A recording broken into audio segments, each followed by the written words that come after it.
Knicks family, what's poppin'? It's your boy. Thank you for joining me today. This is the shoot around, and we're about to break down the best free agent wings for the New York Knicks. But before we do that, please make sure you remember that the draft party, July 29th, VIP tickets are available right now. It's going to take place at the Flagship Resort in Atlantic City. VIP tickets are $25. You'll get happy hour buffet.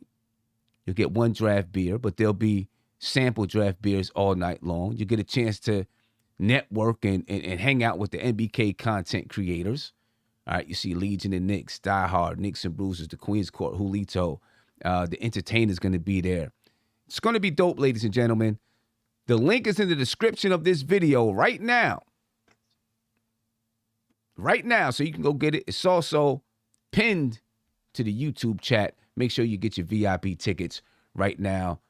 Let's talk wing players, ladies and gentlemen. Let's get it. This is NBK, nothing but Knicks. When send past the assist, you know that it's number. This is NBK, nothing but Knicks. When send past the assist, you know that it's number one show that breaks down the game. If you can't play defense, stay out my way. Dribble the ball, come down the lane. 5 seconds on the shot clock. Who gon' win us the game? You wanna hear Nick updates and trade rumors? Post-game reviews, this the place you tune in. So tell a friend just to keep the ball moving. Like the page if you feeling the movement. Every game we coming to win. Give us a sub like a player that came off the bench. This is NBK, nothing but Knicks.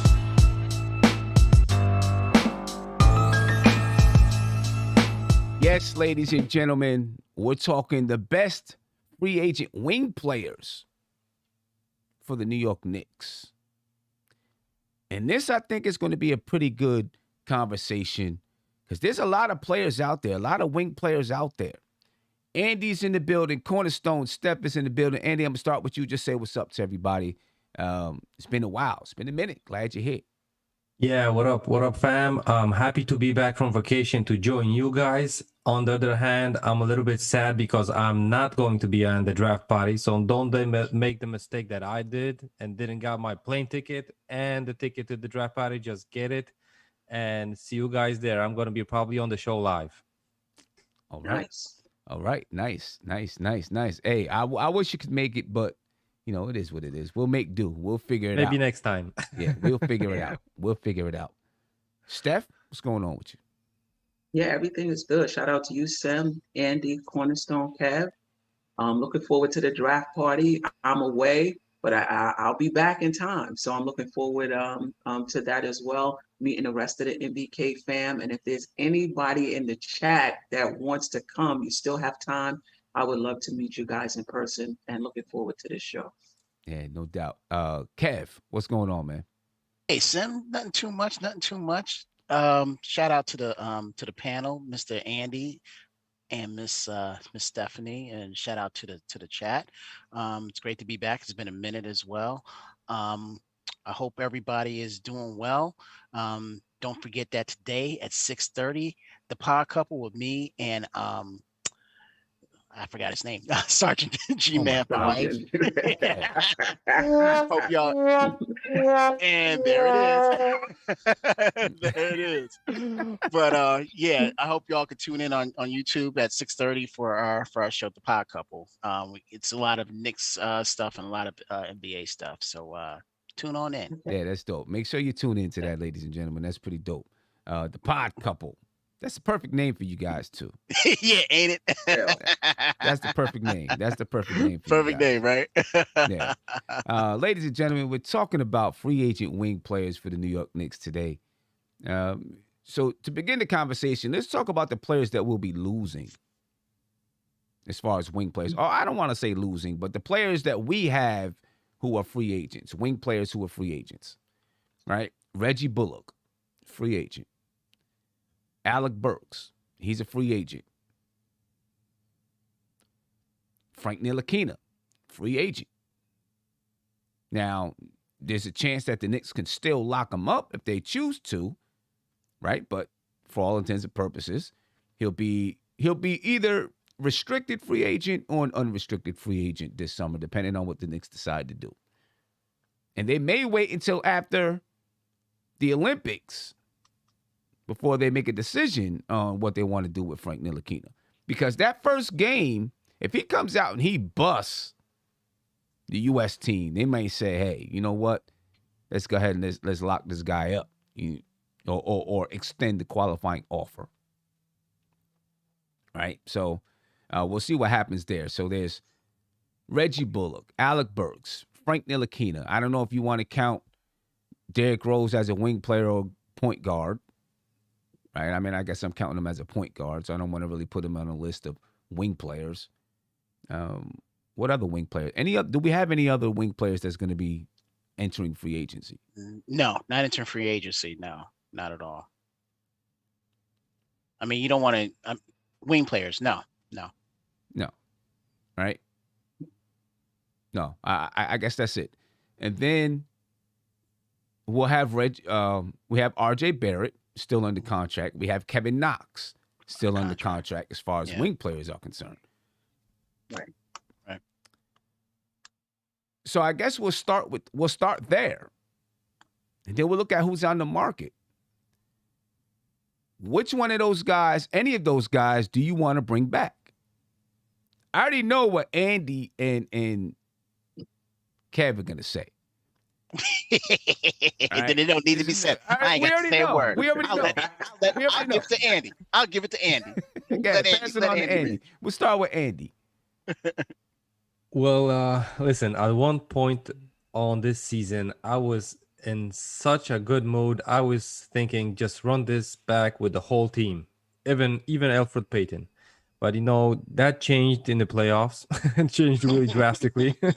So, from the guys that I would keep, I would think on Reggie and I would think on Frank. On Reggie because he fitted the play around Julius Randle really well, if you think about it. Then again, it always depends on the contract situation. Because if he would be asking, 10 and above per year, that's a hard pill to swallow. And basically the same thing with Frank. Frank didn't have any, way that he's going to get that contract extended for the amount of money that he was supposed to be getting. So he's not going to be getting 8-10 million per year from probably any team in the NBA. So, if you ask me, I would try to keep those two guys, but for really, really significant pay cuts. And probably, Frank as a body to be around the team and a great practice player. And if a chance comes up, give him a chance. Reggie would probably have to be degraded to a bench player if we would like to, sign a better player or trade for a better player to, get a little bit more out of that, small forward shooting guard position, whatever you want to call it. Okay. Steph, what do you think? Yeah, the only one I would want to bring back is Bullock. I liked his 3-and-D potential, what he did for us. If we do upgrade the wing, then he can go to the bench. But I don't want to overpay for guys that's just slightly better than him. So if we can't find anybody else for that position, then, he would have to start. But ideally, I would like to upgrade that position, have him come off the bench. I wouldn't mind Burke either. I just think we got to be smart with our cap. We can't just be paying, I don't know how much he's gonna command, but I did like the fact that he was like an instant scorer off the bench, especially in that fourth quarter. We can go to him. He wasn't afraid to take the big shot. But I doubt if he's going to come back for another $6 million. So if we can keep Bullock, I'm happy. Okay. All right. Cornerstone. Oh, it's already been said. Mr. Mr. Bullock and Mr. Ntilikina. I I think that both of those guys on the defensive end are what this team needs, and I'm sure Tibbs sees that probably more Bullock than Frank. And I'm hoping um, that with the premise that we were talking earlier about with him with the Olympics, I'm hoping that it does turn heads and Tibbs comes down and says, you know what, should have used them more. Yeah, let's bring him back. So those are the ones that I'm looking at. Because honestly, I think Burks is going. Some team is going to give Burks the bag, and he's going to take it. He's going to take it. Let's be real. He's going to take that. So, just those two. So let me ask you this about Frank, right? Mhm. We're talking about bringing back Frank, and Andy mentioned, just to have him there with the team in the event that you need him. But don't you Mhm. think Frank is probably at this point saying, I want to go, I'm looking for a place where I'm going to play and be able to show my skill and that I belong in the NBA, right? Defensively, we know Frank Ntilikina can play defense, and I think he's going to find a spot somewhere on a team for his defense alone. But in order for him to prove that he can be a sustainable NBA player, he needs to be on the floor. And if we're talking about bringing back Reggie Bullock and Frank Ntilikina and then getting a starter in that 3 position or another starting wing, then where does Frank Ntilikina's time come from? That's a good question. That's a good question. Didn't think of it like that. Um, okay, so my position is if he turns heads, for everybody during these Olympics, I gotta believe that Tibbs will find a way to get him, the playing time that he's looking for. But this is like what we were talking about weeks ago when we were talking about, contracts and everything. Mm-hmm. They have to sit. When I mean they, I mean Leon Rose, Worldwide West, Scott Perry. They have to sit down, not with just Frank, but they have to sit down with Tibbs first and say, does can does he have a spot on our roster and can he get meaningful minutes? If he says yes, then I believe that he'll get those minutes. If he says no, then I think he'll walk in. They won't resign him. I mean, even though he's a restricted free agent, whoever offers him a contract, they're not going to match it. So that's the way I look at it right now with regards to Frank. Yeah, we'll get and I'm one of those guys too that's looking to upgrade that position as well. But I also want to keep Frank in the mold. I mean, in the mix as well. So I'm going with the premise that if he stays on, that Tibbs will find a way to get him some meaningful minutes and not just like a minute or two, you know, for a defensive stop or something like that. Hmm. See, I tend to think that if either only one of those guys are coming back, I think.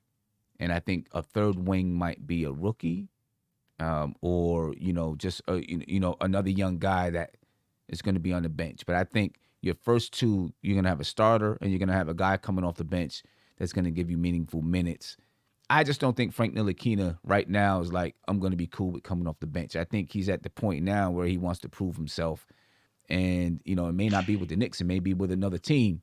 Right. But the thing with that, Sim, is if that's the case, if that's his thinking, and there's nothing wrong with him thinking that, because you always want to try and strive to the top. Right. But if he's thinking that, he's got to be honest with himself to know that all these other teams already have their starting point guard position already pretty much set, unless they're A, getting somebody from the draft, or B, getting somebody in free agency. Because as much as we're looking for well, I say point guard, we know he's not a point guard. he's going to play point guard in, for France, Sometimes. but he's not a gonna point play guard. sometimes, but Sometimes. If he's looking to start, I don't think teams are going to be looking at him as a starter. They'll look at him as a role player off the bench, and I'm hoping that he comes to that real. I mean, I agree. I think they will look at him as a role player off the bench. I just think if we have Reggie Bullock and Frank Ntilikina and then a starting three, which we're going to start talking about some of these wing players, if we have Reggie Bullock on his team with a starting three, Frank Ntilikina, with I just don't see where he's going to be playing. When you look at it, this past season, he played when Alec Burks was out or when Reggie Bullock was out. When those guys were there, he didn't play. Right. So I think he may be looking for a place to say, all right, where can I fit in? Where can I get some burn? And if it's not with the Knicks, then it might be with somebody else. But see, your key response was for him to start. No, not for him to start. For him. Well, then play. I think that he can get meaningful minutes here at either position. At either what's position. either position? What's either position? Either at the point guard, shooting guard, or small forward. So I mean, I've even seen him guard some four as well. So but we know I know he's not going to play the four. I know that. Right. But look, at point guard,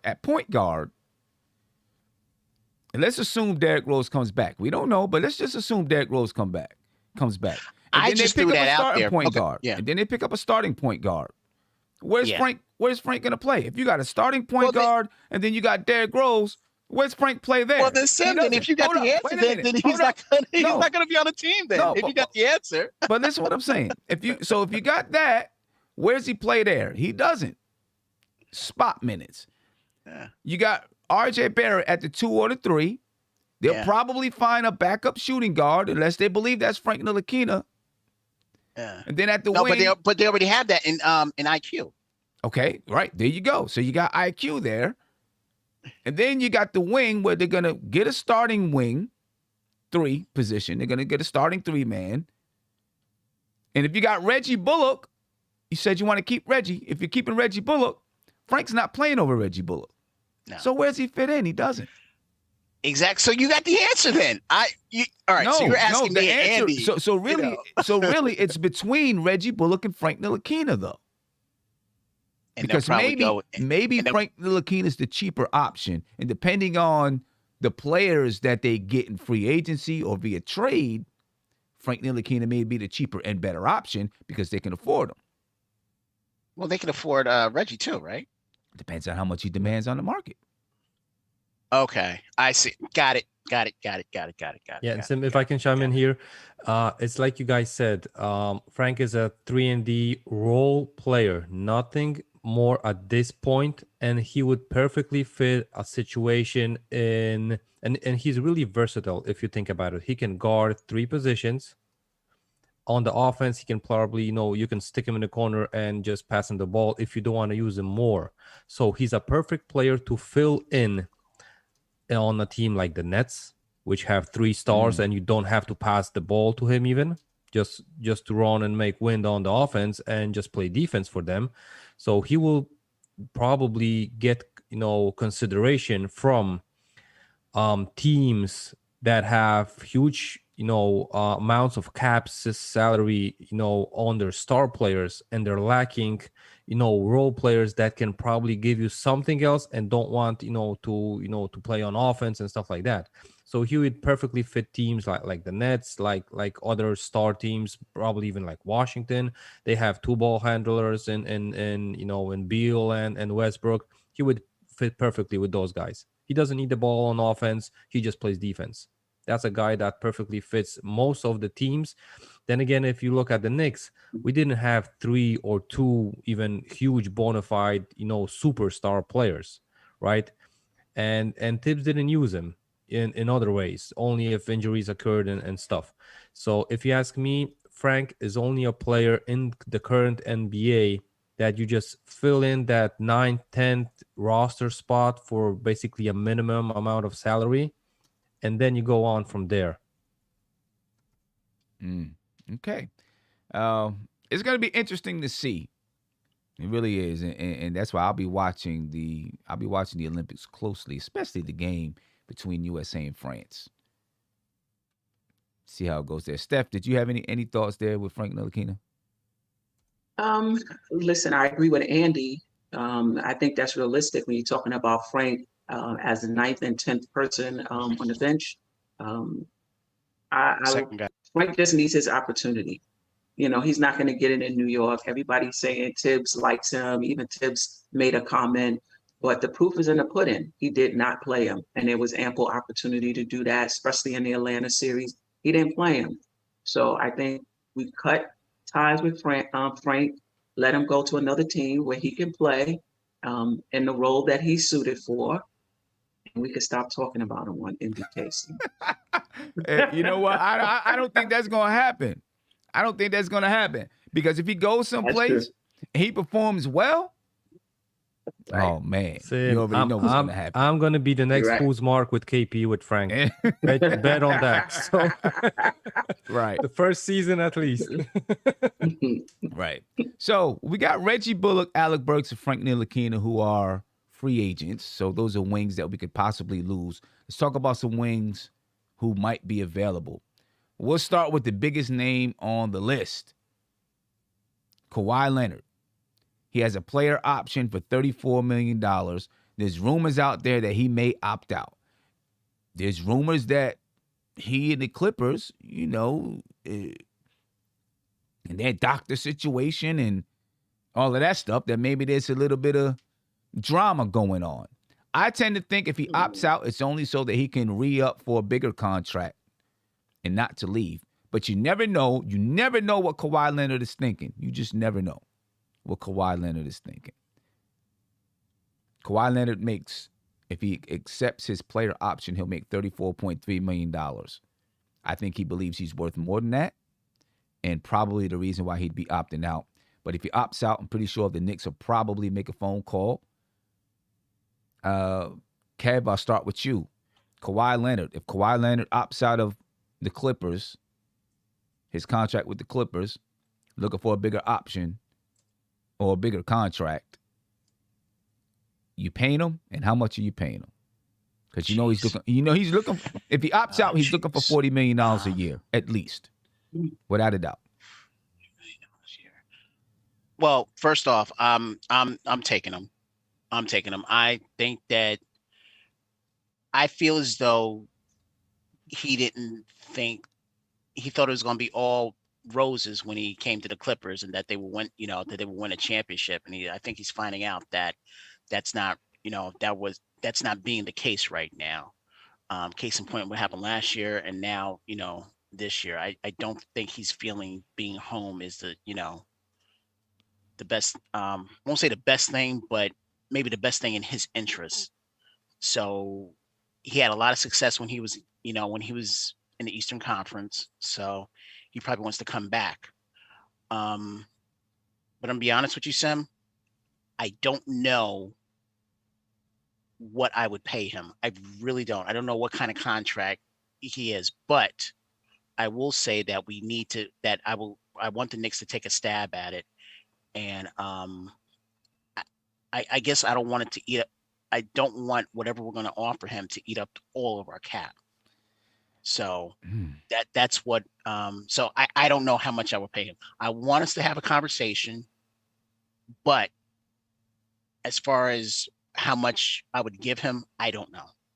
I'm gonna tell you what. It's Kawhi Leonard. For the most part, whatever he's asking for, he's going to get it somewhere. Do you think he's worth it? Yeah, that's what I thought. That's what I thought. Probably. That's what I thought. Is he a top 5 player in the NBA? Oh, absolutely. Absolutely. Yes. Absolutely. Top 5 players in the NBA get the money. They get their max money. The question is, like Brian Carter, thank you for the super chat. He said, do we know how severe Kawhi's knee injury is? We don't know. I don't know. Right. I don't know. Right. But you can guarantee that if he's opting out, it's because he wants $40 million plus, probably a 4-year deal, 4-year, $200+ million deal is probably something that he's looking for. And honestly, I feel as though that we can afford that. And I feel as though if it brings us that we have to go over the luxury tax, we haven't been over luxury tax in years. So I wouldn't mind us, doing it. I really wouldn't. I mean, you listen. If you do it, you got to be able to build around them. That's Right. that. You Correct. got to be able to Correct. I mean, the good thing is that you're not going to be trading pieces unless there's a sign and trade. If they end up working out a sign and trade with the Clippers, then you would be trading pieces. But hopefully you'd be able to just sign him in free agency. Don't have to worry about trading any pieces, and then you still have some capital left to bring in some other players. Right. Make Right. other moves. But you seen the way it happened. Listen, Kevin Durant was a free agent. They ended up doing a sign and trade with Golden State anyway. Now, Right. part of that is probably because Brooklyn didn't have enough money. The Knicks have enough money. So we'll see how that works. Andy, what do you think, man? Well, listen, Kawhi Leonard was my favorite player a couple of years back when he was playing for the Spurs. Nowadays, looking at his injury list and rumors coming out of his camp that his uncle is negotiating the contracts, whatever he wants, private practices and stuff. I think if he would be still on the uprise and going to his prime, you could risk it. But taking into account the probably you can call it now the ego of Kawhi Leonard and his crew, let's call it that way, and that he's probably not going to be playing better, just probably a little bit decreasing, and the injury prone status of his is going to be less games, taking games off and stuff like that. I think I'm going to pass on this. And for real, I was I would understand a team like a Sacramento team giving him all the money he wants, and they would probably scratch the playoffs. And teams and general managers around the league would be, damn, we could have had him because he would sign with us for the same amount of cash, right? Mm-hmm. But I don't think he's such a great influence in the locker room, like CP3, for example, that you are willing to pay up the money for him to just be riding on the plane, on the bus, and the practice facility with the young guys.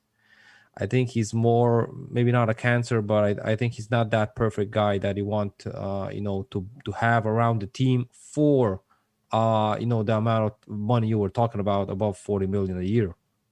So I think that's I'm not gambling on that kind of a player for that kind of a money. And I realize that he's probably, like you said, the top 5 player in the league.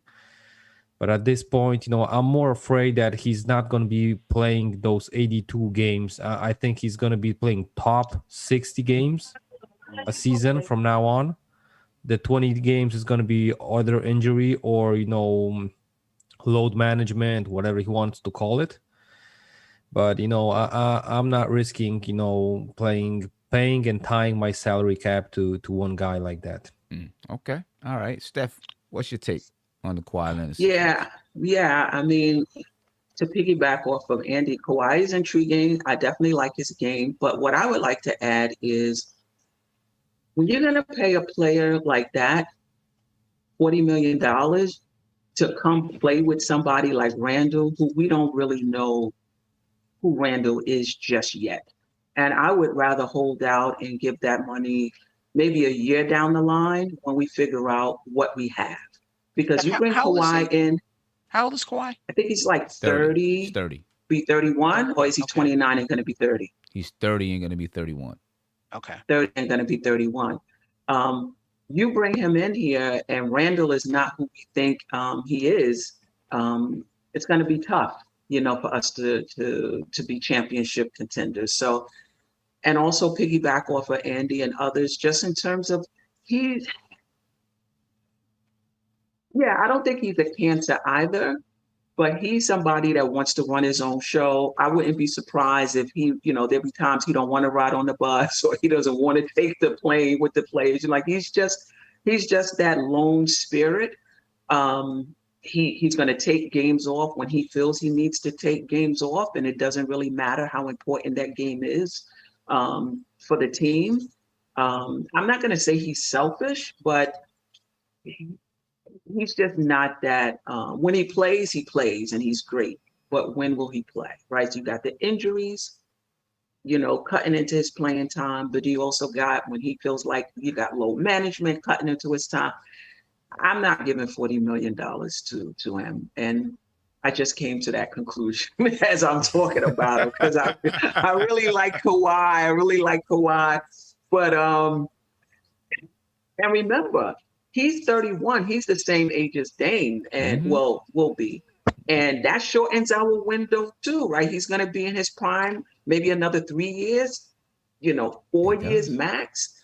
I'm gonna pass. However, it shortens the window. If I knew Randall was a perennial All-Star, perennial NBA player, I wouldn't mind a shorter window. But we still don't know what you just have Randall. Yeah. You have the insurity of Randall. Okay. All right. The one thing I'll say, Sim, just real quick, Kawhi reminds me of he reminds me of the member of the Beatles, the George Harrison. George Harrison was always the quiet Beatle. And that's who he is. He's not he's not out. He doesn't have any outbursts. He's just real quiet. And he just he's not really a leader that really, talks and everything. Everyone just follows what he does. And that's what happened, in Toronto. Now, you saw it a little bit in the Clippers, but it seems like Paul George is like, that man right now, and Kawhi is just Kawhi. He's he was the man in the playoffs, in the last series because Kawhi wasn't there. You know what I mean? But to also to Stephanie's point about him having charter buses and everything. Here's the thing: when they have that meeting, Tibbs has got to come out and say, "Listen, you can't be taking, you can't have days off. You can't be that."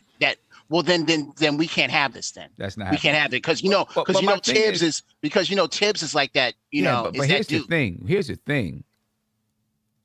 I think with any star player that the Knicks bring in who has injury trouble, if they bring in a star player that has injury trouble, you're going to see a lot of the same things that you've seen in Brooklyn or that you see in other places where they give them time off to rest, right? Because that's a $40+ or $200 million investment. You're right. That's, and that's why you're seeing teams do that now. Let's talk about some other guys that could be on the list. When we're looking down the list of small forwards, right now I'm really on small forwards. I'll get to some shooting guards. The next guy on the list that really I'm interested in, I see Otto Porter Jr. Not really interested. Andre Iguodala, not really interested there. I don't think he'd be interested in the Knicks. Kelly Oubre. Yeah. Kelly Oubre. So here's the question I have about Kelly Oubre. Right? Kelly Oubre Jr. is 25 years old. He's been in the league for 6 years. He'll be an unrestricted free agent. He made $15 million with the Golden State Warriors. Of course, there's rumors out there that he's interested in the Knicks and the Knicks are interested in him. If you go get Kelly Oubre, I think the Knicks are looking at him saying maybe he can do what Randall did. Maybe he can take that next step as a New York Knick. Do you think, Steph, I'll start with you. Do you think Kelly Oubre is on that cusp where he can take that next leap forward, become an all-star caliber player? He can, Sim, but that's the question I've been asking myself when Oubre's name come up. Is he ascending, about to take the next step like you're talking about? Or is this who he's going to be? Like an inconsistent player who has good games, bad games, good seasons, bad seasons, right? That's the gamble the Knicks are making. I think that if the price is right, I would gamble that under Tibbs that he would take off.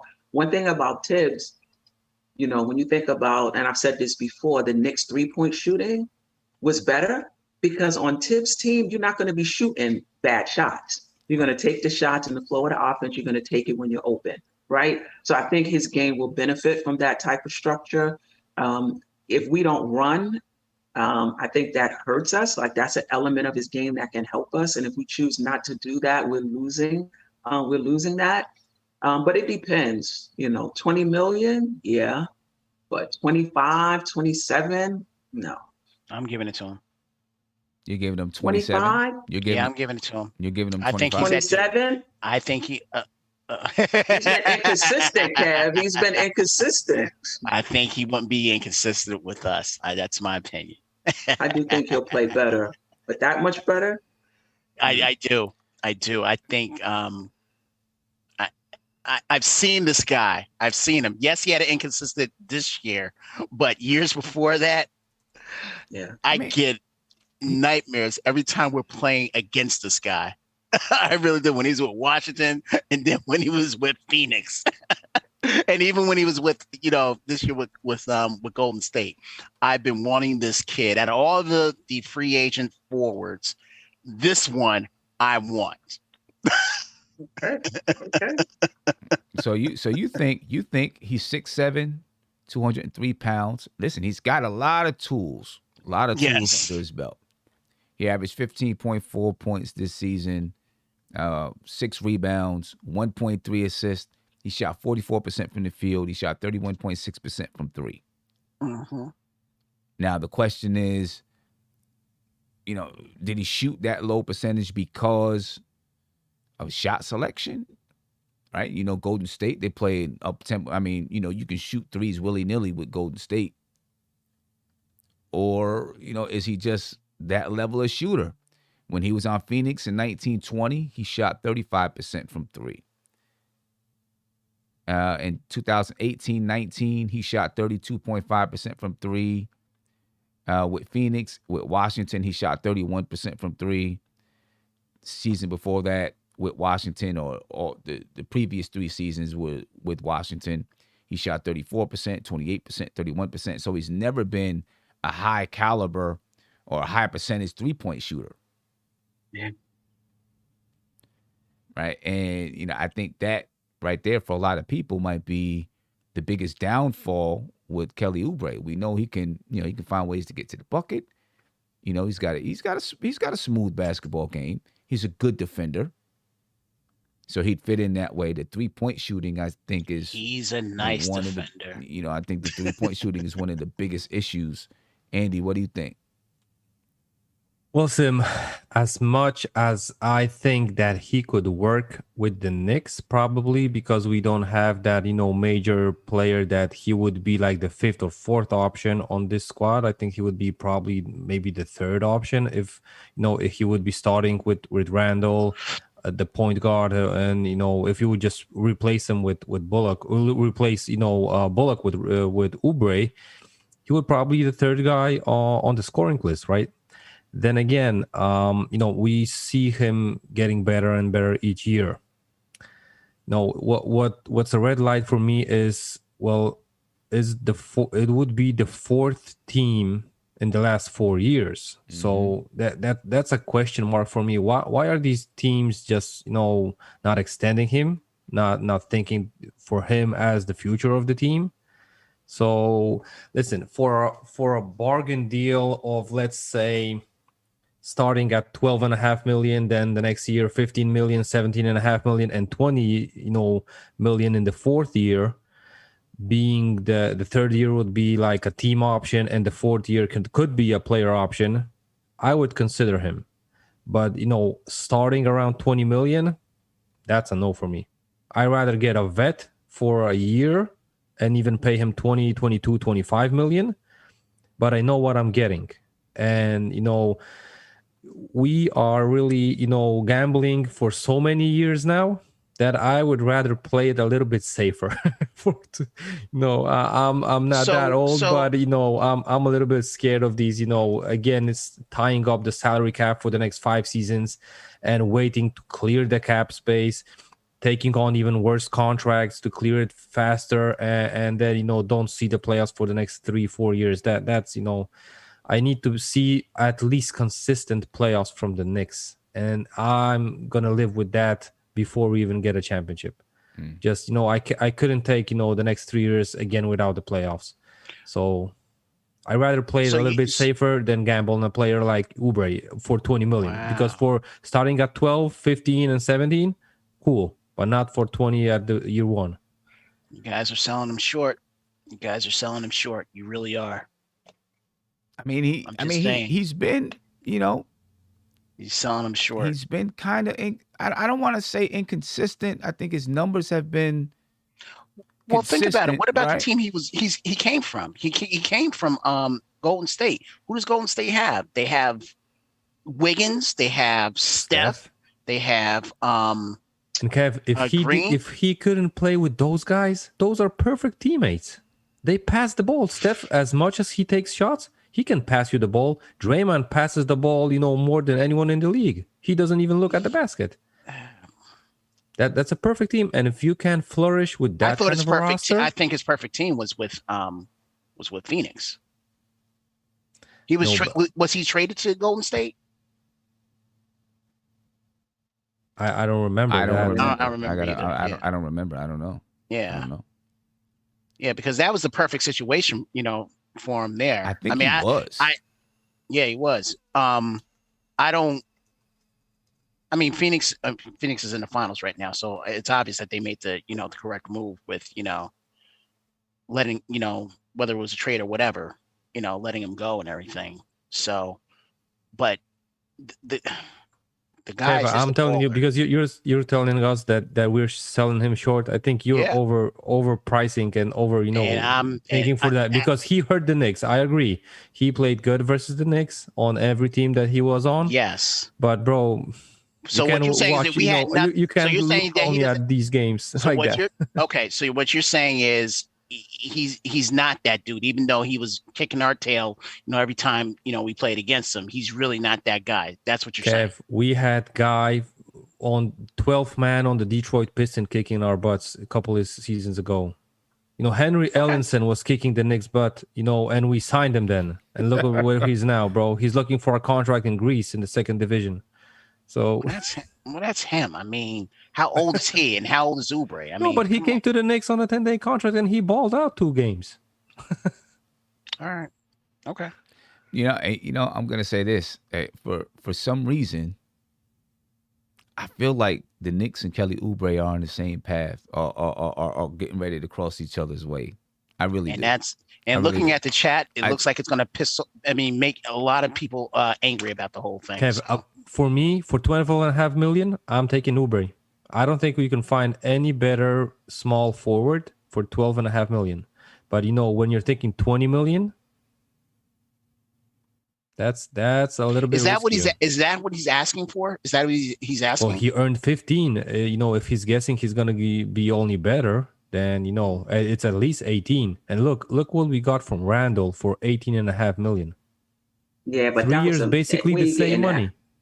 We're not going to get that anymore, Andy. That's like going into Mars shoes and just finding a pair of designer shoes like really, really on sale. It's a once in a lifetime thing. Yeah, we're not going to get that again. Steph, that's why I rather lower the risk. Try to get them for 12. For 12, I'm cool. For 15, if there's nobody else on the market, okay, I'll overpay those couple of million probably. But for 20.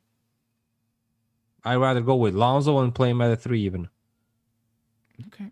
So here's, I'll end the Kelly Oubre with this.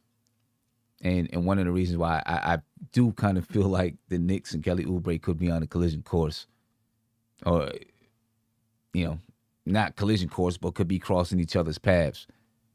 This is an article from NBC Sports, and I'm going to read just an excerpt. It said, after a wretched start, Oubre settled in and became the force he was expected to be. He was good, occasionally electrifying, before sustaining a wrist injury that cost him 15 of the final 20 regular season games. That 20-game stretch is when the Warriors played their best basketball, diminishing Oubre's chances of having a future with them. They were 3-2 when Oubre played, 12-3 when he did not. There were other factors, but the numbers were too conspicuous to dismiss. In about 6 months, Oubre went from emergency necessity to very expensive reserve, a role Coach Steve Kerr mentioned over the final weeks of the season. Oubre didn't like the idea of coming off the bench then, and his feelings were no different Tuesday during a guest appearance on Chris Haynes' Posted Up podcast. On the podcast, he said, "I don't even want to speak and elaborate on much on that situation. But all I'll tell you is that it put a fire in my heart. It added fuel to the fire. Being 25 years old and the way that my career has been shaping out, the growth that I've shown in my career to go from the 15th pick to continuously having my numbers grow each and every year, in my role and opportunity on the team to grow each and every year, to have a year where my opportunity is lessened. And then as the year goes on, I'm put into this category of trying to shape out the future of the organization when I haven't been given a fair opportunity to show what I can do on a large scale. Yeah, it's unfair." It just sounds like the Warriors and Kelly Oubre don't have too much of an interest on being together anymore. And, the Knicks have, an open spot at his position. And, the chances are the Knicks won't be getting Kawhi Leonard, right? So if you're not getting Kawhi Leonard,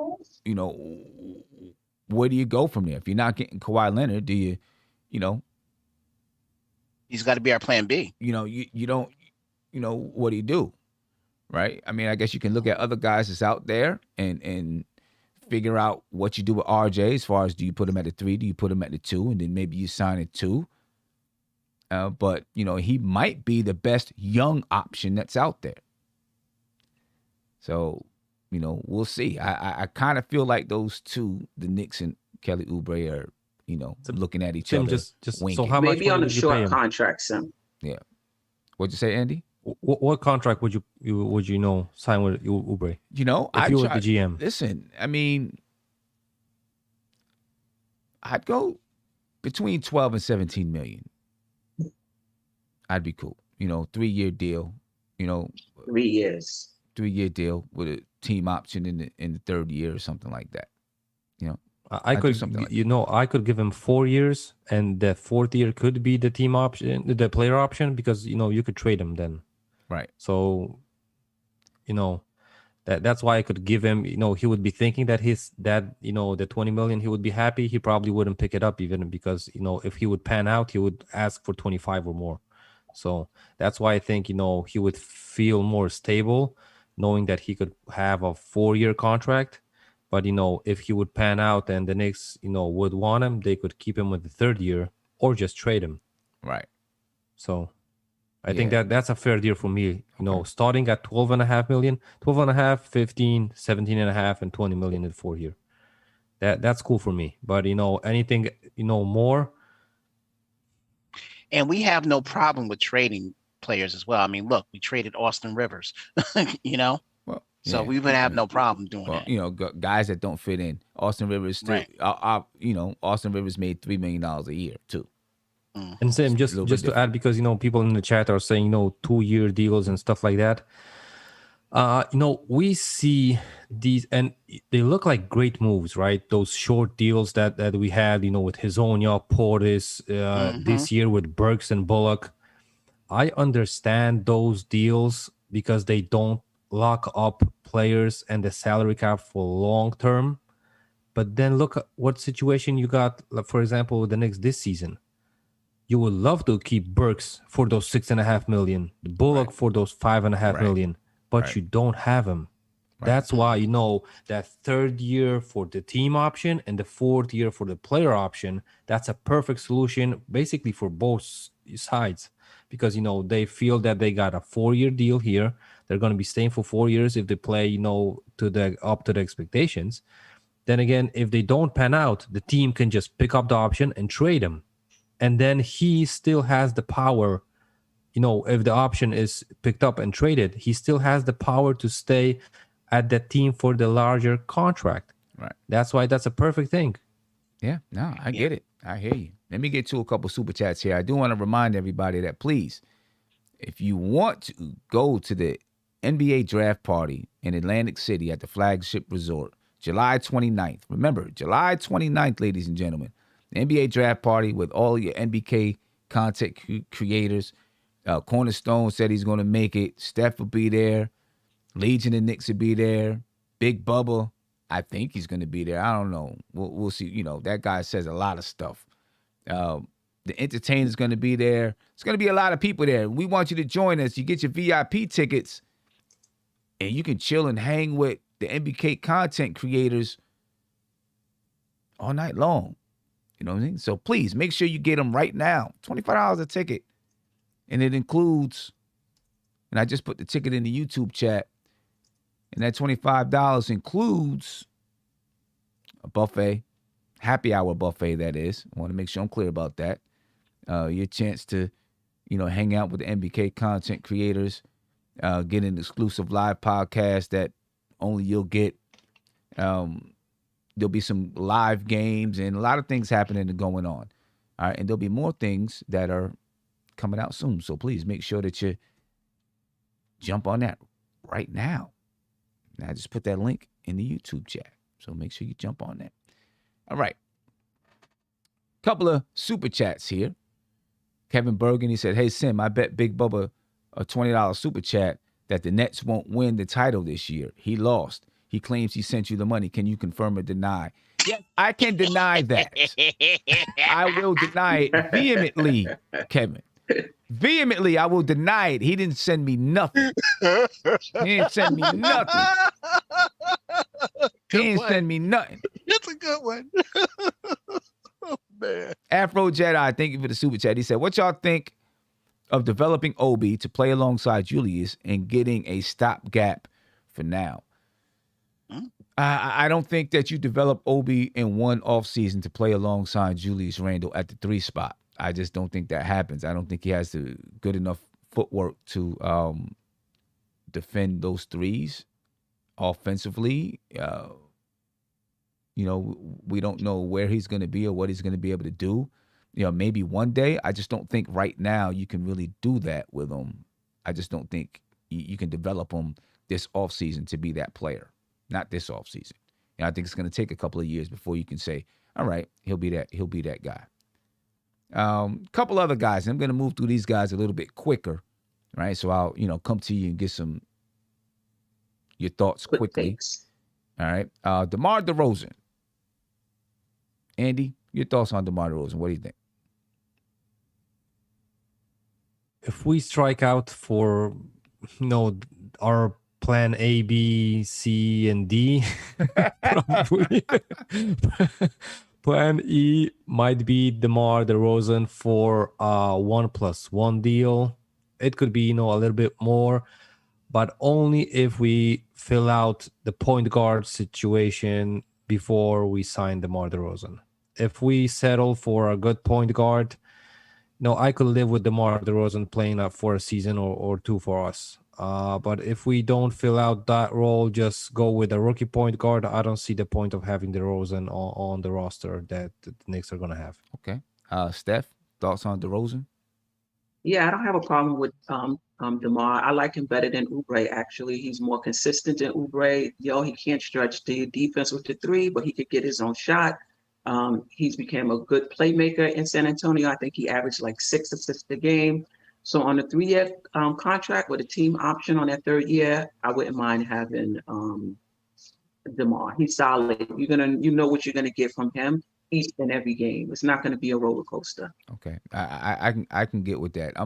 I've never been a huge fan of DeMar DeRozan, but if you talk about getting one who's consistent, he'll at least be consistent for you.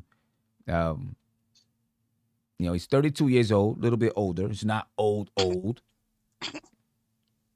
right? But he knows what he's doing. He knows how to play basketball. He averaged 21 points, 4 rebounds, and 7 assists last year with the San Antonio Spurs.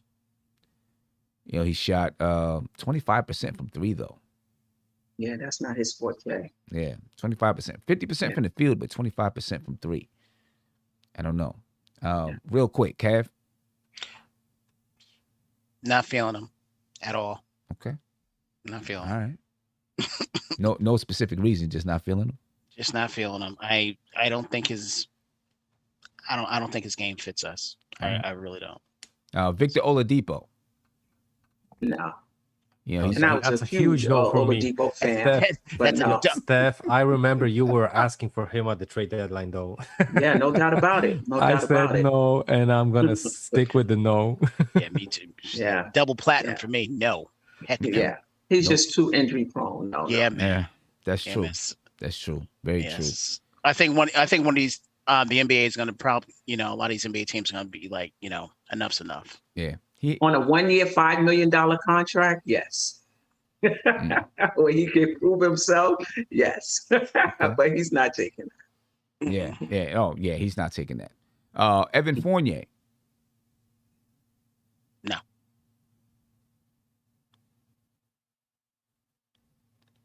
Why you say no, Kev? You say no. Why?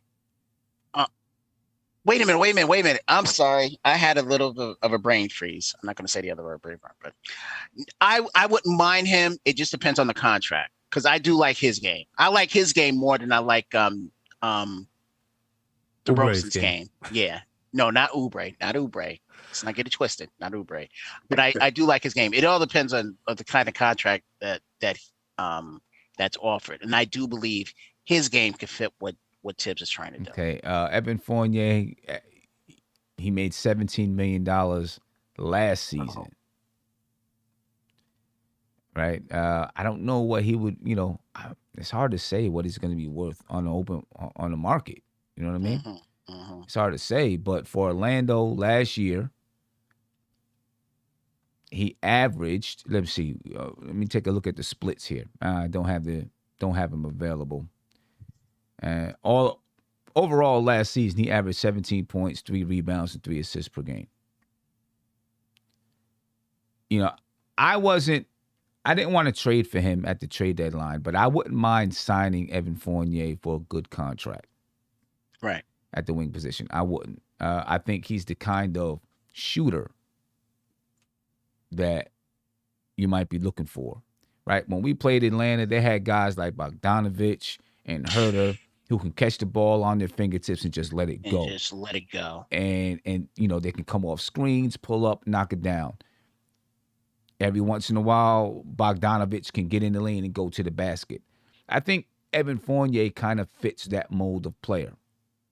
And maybe the kind of guy that the Knicks need, who can be lethal, play with those kind of lethal intentions from the 3-point line and from a shooting standpoint. And he's not bad defensively either. I mean, he doesn't move the needle for me. I mean, he's okay defensively. I don't know if he's like. I'm not saying he's a lockdown defender or anything, but he's not bad. He's not bad. And how much we paying him? That's the question. He made 17 million. I don't know. He made 17 million last year. So he averaged 19 points, 2 rebounds, 3.7 assists for Orlando. Then he averaged 13 points, 3 rebounds, 3 assists for Boston. He shot the 3-point from 3. He shot it at 46% for Boston, and that was at 6 attempts per game. He shot it 38.8% with Orlando, and that was at 7.2 attempts per game. I mean, he's a shooter that you need. You know what I mean? I mean, is he a guy that's going to take you to the mountaintop? No, but I think he's a good piece, a good role player. Of course, you still got to get those other guys. Go ahead, Andy. Yep, I think Fournier can get 20 or even more million per year. But it's probably going to be from a team like a Sacramento, those small market teams that can get top tier, free agents. So, and he's going to be going whoever pays him more. He has basically no loyalty to a team because, he was drafted by the Magic. They let him go. So I'm thinking he's like, let me just get the cash. I'm going to be fine with my life without a ring. So, yeah, you might be right about that. Another guy that's on the list is going to be a free agent, and he's been a New York Knicks twice. Tim Hardaway Jr. He's 29 years old, been in the league for 8 years. He's been playing great Let me tell you what. So many people were upset about the $17 million that he was receiving per year from the New York Knicks. As the thing played out in Dallas, he was worth that $17 million in Dallas. Right now with the New York Knicks, he was another guy that the Knicks took a chance on when they re-signed him from Atlanta. They were hoping that he was on the verge of becoming an all-star. Right? Obviously, he didn't get there, but he played very well for Atlanta. And listen, the guy can shoot the rock. He's another one of those guys that can catch the ball off screens and let it go. Catch it from three and let it go that quick. Averaged 17 points per game. Shot 40% from three last season. 3 rebounds, 1.4 assists. I'm sorry, that was in the playoffs. In the regular season, he averaged 16 points per game. Shot 39% from three, 44.7% from the field. 3 rebounds, 1.8 assists. Pretty much similar numbers. Would you bring back Tim Hardaway Jr.? Been there, done that. So I've never seen a player have a third tour of duty on a team. I've never seen it happen. So no, we've been there, we've done that. In all people got to see is what he was doing in Dallas. He's a chucker. So no. He was playing good basketball in Dallas. Yeah, I think he played out that contract that we gave him. Yeah. We were thinking that we made such a great deal that, we plugged him in. I think he played fair for that money. He did. He played good for that money for them. I mean, they made the playoffs. He contributed. Obviously, they didn't win championships or nothing, but he played good for them. Yeah. Listen, for me, and I'm not even looking at it that it would be his third time with us. Just the fact that I don't think he is a building block or a player that's going to take us over the hump. That's why if it's a 1 year plug-in or a 1+1, I might consider it for a fair amount of money. But long term, definitely not. And for huge money, I don't think so too. So it's like really also like a plan E. It might be even after DeRozan. So listen, I don't think there's anybody out here that's taking us over the hump. Right. I mean, that's why, Steph, I'm not signing these guys long term unless it's a really good contract for the Knicks. Correct. 3-year contracts with a team option on the third year. I don't even mind overpaying for the first 2 for those 2 years if we can get off of them quickly. We just can't tie up our cap 4 or 5 year contracts for these C-level guys. Now, that being said, I do like Tim Hardaway. I think he improved with Dallas. He's somebody that can get on transition. His 3-point shot was better. I didn't see him as a chucker on Dallas. Yeah, he did take some ill-advised shots, but I think that's just a function of players being confident in themselves and feeling that even if they miss 1 or 2, the next one is going down. So I didn't really think that he was, trying to chuck or be selfish. So, I heard someone say in the chat that he's already said he wouldn't come back to New York. But a 3-year contract, team option for the third, even if we have to overpay, I would be okay with it. Okay. All right. Well, hey, it's a lot of guys out here. I seen someone in the chat mention Gary Trent Jr. He's a restricted free agent with Toronto. I think they'll probably match an offer for Gary Trent Jr. A lot of people like Norman Powell. He has a player option with Portland at $10.4 million. So, we'll see if he opts out, then maybe he'll be available. Who knows? But there's a lot more. There's some guys out there. I think we mentioned probably the main guys who will be available, and we'll see where the Knicks go from there. The next show I want to talk about, when we talk about wings, I want to talk about trade options at the wing position. What trade options might be available. And, of course, we'll get into some draft stuff. But I'm going to head out because I got to get to basketball practice. I'm about to be late. All right, so I'm going to rush out of here and try to get to basketball practice. I appreciate you all for being here. Please make sure you check me tomorrow where I'm going to announce the winners of the Obi Toppin rookie card. You can still get in on the contest if you go to our last video, the last video that talked about should we keep or trade Emmanuel Quickly, Obi Toppin, and Kevin Knox. If you go to that video, comment on that video, you can enter yourselves into a chance to win one of 4 Obi Toppin rookie cards, and I will announce those winners on tomorrow's show. And remember, NBA draft party with NBK content creators. You can get your VIP tickets right now, ladies and gentlemen. The link is in the description as well as pinned to the top of the YouTube chat. But I'm out of here real quick, Andy. Any last words? Yeah, I'm happy to be back. I'm going to, chime in on the topic that I wanted to do next time. I'm definitely going to be here. All right. No doubt about it. Steph? It's been a pleasure to share the panel with you two and Cornerstone Cav. It's the Knicks are not playing, so it's not as often as I'm used to. So it's been a pleasure, and I'm looking forward to the next show. All right. Out of here, ladies and gentlemen. Be peaceful. Talk to you soon. I'm out. This NBK, nothing but Knicks. When Sim passed the assist, you know that it's #1 show that breaks down the game. If you can't play defense, stay out my way. Dribble the ball, come down the lane. 5 seconds on the shot clock. Who gon' win us the game? You wanna hear Nick updates and trade rumors? Post-game reviews, this the place you tune in. So tell a friend just to keep the ball moving. Like the page if you feeling the movement. Every game we coming to win. Give us a sub like a player that came off the bench. This is NBK, nothing but Nick.